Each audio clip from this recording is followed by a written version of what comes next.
Hey, I'm just gonna condense my thoughts down into this next attempt here.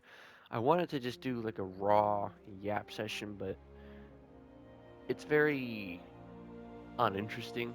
Well, maybe to you it'd be interesting, but to me it was just kind of like a little all over the place, here and there. But overall, I just kind of discussed like the difficulties of writing for the air element. So in my story, um,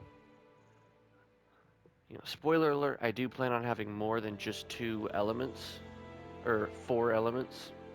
I have two elements that I would like to introduce at a later point. So, if you somehow find this video and I'm in the middle of releasing my future manga, congratulations. How the hell did you find this? Go away, but also hello. Um, right? So, it's very basic for element story. The primordial elements are what you're used to, right? You'll look at, you know, Avatar: The Last Airbender and be like, oh, because I mean, let's be honest, Avatar: The Last Airbender, that's like the easiest example for me to give. Earth, wind, air, fire. Like, hell yeah, you know? Classic primordial elements in my story.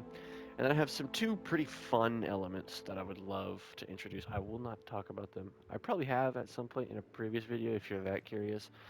Do I remember when? No. It's definitely below the 100 mark, though. Maybe below the 80 mark, just to give you a guideline. But I don't know. I really don't know. Anyways, I have a lot of ideas and power ideas for different things. I have a lot of subtype ideas. Well, I shouldn't say. That's a complete lie. I don't have a lot of subtype ideas, but I have a couple, and I still need to figure out the fire subtype, and I have no idea what I'm going to do for the air subtype. I have a animal or just something that represents the given element. So Earth has the phoenix. I know basic, but come on, it's the phoenix, right? Water has. If you look at, like, for instance, this game, Monster Hunter World, Fatalis is a classic, like, European dragon. The classic European design. Um, the kind of dragon I'm imagining is like the stuff you'll see in like Chinese paintings and stuff like that. Like a little noodle dragon is what I like to call them because they're like a long noodly boy. That's the kind of dragon for water, right? And for Earth, it's my own custom animal. Well, I say that, but it's a rocky. It's just like a stone axolotl. Just because I thought it'd be cool. I love axolotls, and a stone axolotl was like pretty cool to me. Fuck yeah, axolotls for a win. And it's an excuse to put an axolotl in my story. How many authors get the opportunity to put an axolotl in their story? Not enough. Okay, there's not enough out there. More axolotl representation. We need it. They're endangered. We love our Mexican walking fish. Please. The only way that they're gonna live on, because I'm pretty sure they're gonna go extinct from the wild if they are not already, and it's so sad. Wild axolotls just lost everything. There's still some, and they are definitely still a pet that you can have depending on state, but in the wild, I'm almost certain they're going to be extinct pretty shortly. Natural axolotls are just, they lost their home. Invasive species and human um, intervention. Poor little guys. Sorry to yap about axolotls and their endangered status, but I love the little goobers, man. They're adorable and they're pretty cool, but they're delicate, very delicate little guys. They are, I mean, they're one of the hardest pets to take care of. They are not a beginner pet at all. I looked into it and I could probably take care of one, but there's a big learning curve. There's a lot. There's a lot.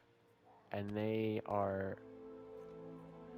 like I said, just not easy to take care of. But, back to the manga yap. I just struggle with the air element specifically. I don't know. Like, if I were to detail everything that I want to do with the water element, you'd be like, okay, well, it's obvious your main character is that element. And I'd be like, yep, how'd you know? I have the most developed for that. I could easily imagine myself developing the earth element and its subtype pretty in depth because, to be honest, though I haven't put too much effort into developing it and writing down the different powers that they can do, I could totally see myself doing that. Doesn't seem too hard. I could definitely do it. And then the fire element, I need to do some research and I need to determine what and where that fire is coming from. And then I would be pretty excited to make a sub element. I think I could do it pretty well, but I don't know. I have yet to decide what I want to do for that. But air, no fucking clue. Not a clue. And then every element has a special weapon associated with it.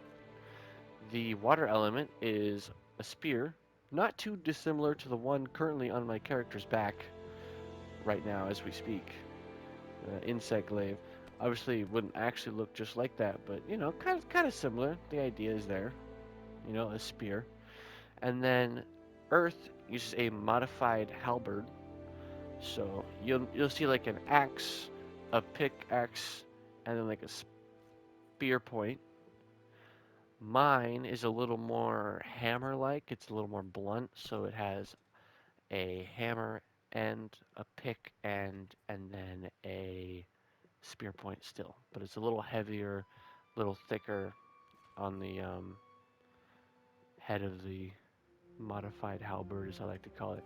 If it has a name, I don't know what it is, but it's basically a halberd that's a little thicker on top, more like a hammer, and it replaces the axe edge with a hammer end. So it's a blunt weapon, mostly. I don't know if that has a name or if it's like an upscaled version of a little tool. I don't know, but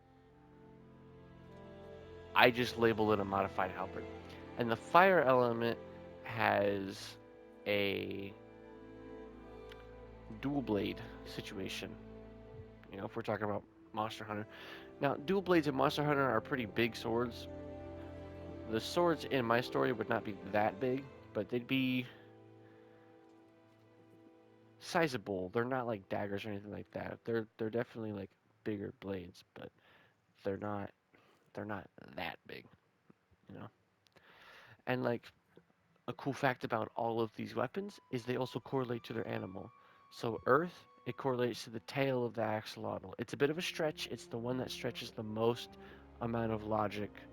Um, but the spear for the work, you have like the head of the dragon at the very top, and then you got the tail of the dragon at the very end, and obviously the rest of the shaft of the spear is just representing the rest of the noodly dragon. And then this is the one that is my favorite. Um, the dual blades represent the wings of the phoenix. And for air, I have no idea what I want to do. It's so upsetting. I don't know what I want to do for the air element. I don't know what weapon I want. I don't really have that many powers or that many ideas for powers. And I don't really know what kind of animal or thing from fiction that I want to represent air. So there's a lot, you know? There's a lot. I already kind of have a semi. Well, I think axolotls. I'm a little hazy on the detail. I think it's fair to call them aquatic. I don't know if because they can survive out of water for a little bit, but no, they're aquatic for sure. I'm tired. I'm too lazy to look it up, despite me yapping about axolotls here, I'm almost certain that they're an aquatic creature. I mean, they breathe underwater. Amphibian, I think, is a fair classification. I don't know. Grain of salt. Sorry if I'm wrong. I'm tired. Um, I'm sure there's a few other excuses I can come up with, but I'm tired, guys. I already have, a bird. I used the phoenix for fire. I used an aquatic creature for earth, and then I used a dragon for water. And so I kind of wanted to do like a bug for air. I was thinking like a bee, but I don't know. I just thought of one. It could be a bee, and then the weapon correlated to it could be a bow and arrow. When a bee stings you, it loses its stinger, right? And it usually leads to usually the death of the bee. I'm thinking of like a bumblebee, right? And so the arrow could be like the stinger that you fire off.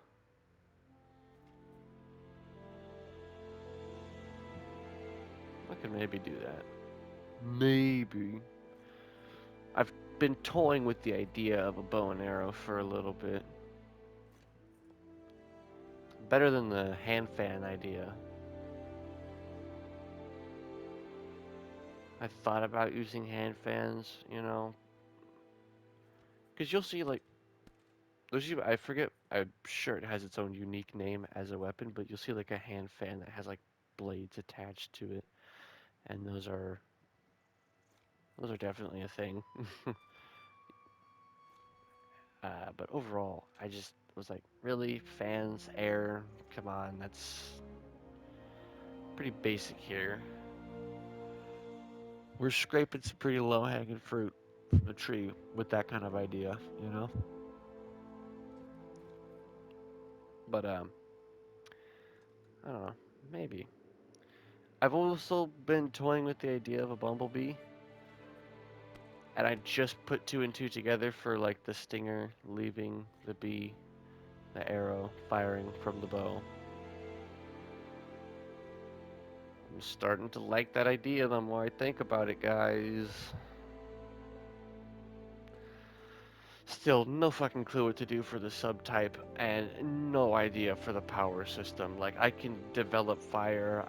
Actually, I already have a pretty solid idea of what I want to do for fire. I can develop earth. I can develop earth subtype for sure. That's not going to be hard. Water's easy. Spoiler alert, the subtype is just ice, right? People can learn to, control the temperature of the water. I think that'd be pretty easy. Can you make it cold? Can you make it hot? Being a natural gifted ice type subtype would just mean that you're able to control ice a lot more than others, so you can shape it a lot easier, and you're just more proficient at that right away, rather than somebody who is not an ice type. Regardless, you can learn the proficiency of it, but like for earth, you can deal with like rocks and minerals, but the subtype deals with plants, flora and fauna and the just plants in general, just overall plants and nature like that. Fire, no clue what the alternate's gonna be, and air, zero clue what the alternate's gonna be. That's everything for this yap session about the power systems of my manga and their cool things. Kind of like in the bow and arrow and the bumblebee stinger, because it works, right? The wings, tail, dragon itself, and then the bee was in a stinger. I think I do like that. I do like that a lot. That's everything. Have a great day, y'all. Thank you for listening to my yap session. I really look forward to developing this story more. Um, Today was kind of a day that was bad. It was a bad day. I came home and was just basically like listening to music, and there's nothing wrong with that, but like I didn't want to do anything, and I didn't do anything. I didn't play a minute of a video game. I mean, I log on to Monster Hunter just to get to this screen for a nice background, right? This is the only video game I've played today.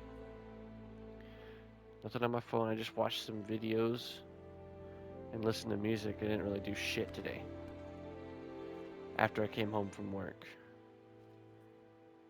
Work had its own problems for the day, but like, yeah. So, I'm really happy I had this little creative burst. That was fun. It was fun, guys. I had fun doing that. Just yapping to y'all about what I want to make in my world.